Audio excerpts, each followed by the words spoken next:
Well, one of the last things I need to do to this engine is to get the tiller handle off.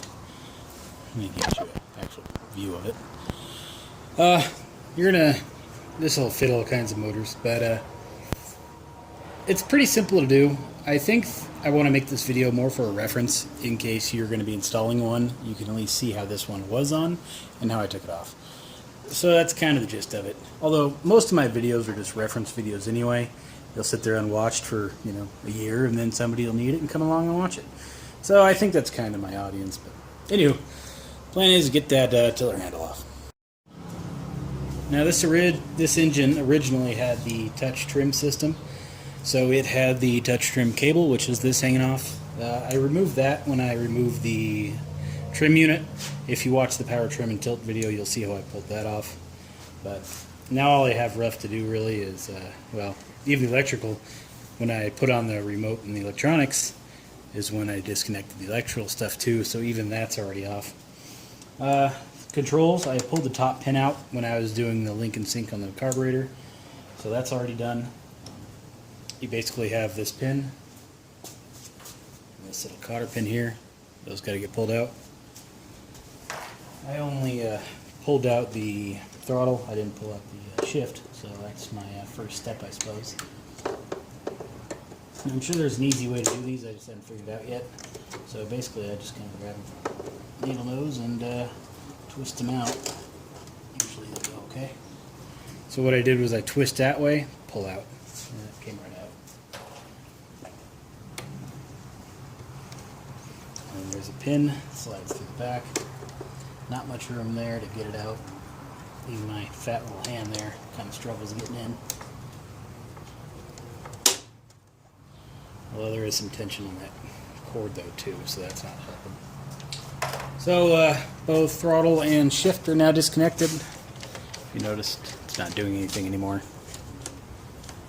So, to start, we got a screw here which attaches the little throttle cable down. So we got to pull that out. It was a 3/8.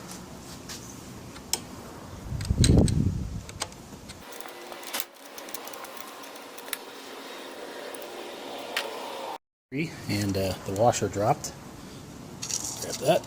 Apparently there was a screw behind that washer, or somewhere anyway. There's another bolt here. That guy, 7/16 it looks like. Nope, 3/8 as well. That locks down all of the cables. Well, not so much the throttle here, but the shift at least. Now this you need to reinstall, or I'll need to keep to reinstall my other cables. So I'm going to take it off and put it right back on. But the throttle cable can come out now, and so can the shift lever.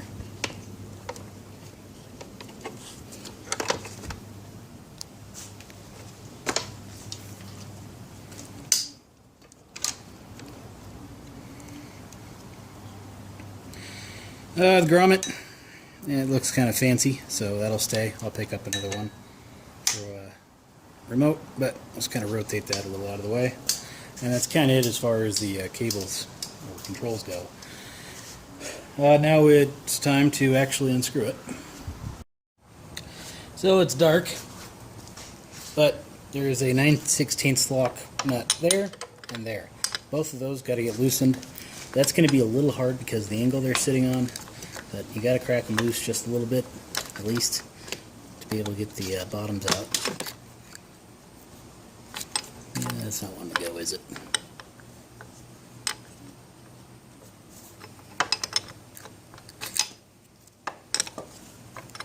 No.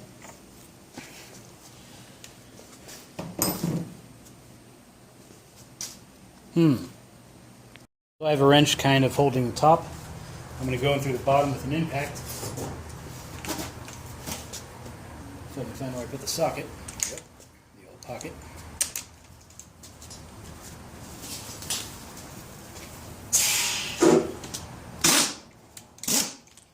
Now, hopefully, that comes right out.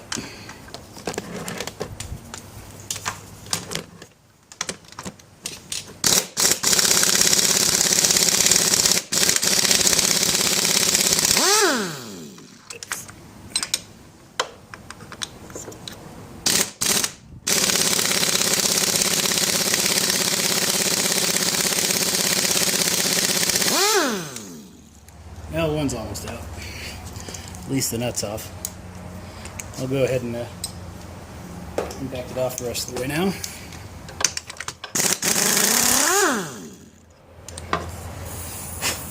We had some calcification buildup, but hammer it out. Bottom bolt. I expect this tiller handle to go flying down and smack in the camera, so yeah, prepare yourself for that one. I already got the wrench on the top. That was actually easier to get on than the first one.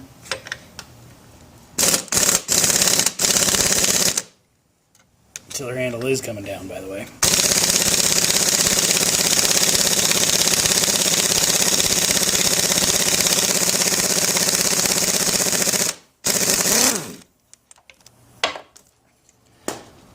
Pick that up in a second. Go ahead and slide this out of the way. And that is removed. And that is now what the front of our engine looks like. So it's pretty much a remote control motor at this point. Now, if you are going to be installing one of these, good luck getting those nuts on. That's pretty much not going to happen. So what I would recommend doing is there are some screws on the lower pan here. One here. There should be another one in the center, one in the rear. And you can slide the two halves apart.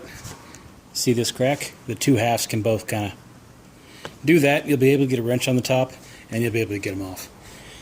Taking it off, didn't have to do that because I kind of just used an impact and cheated.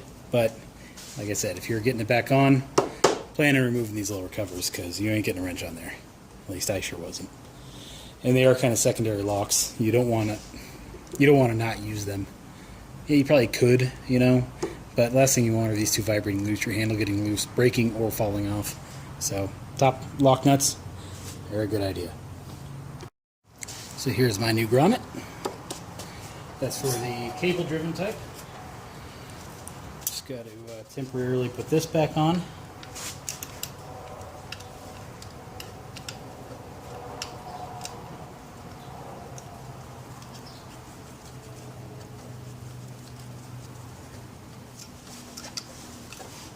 Yeah, I can sit like that.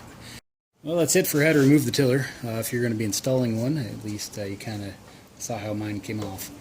So, yeah, that's kind of it for this video. Hope somebody somewhere someday will find it useful. Any questions, let me know.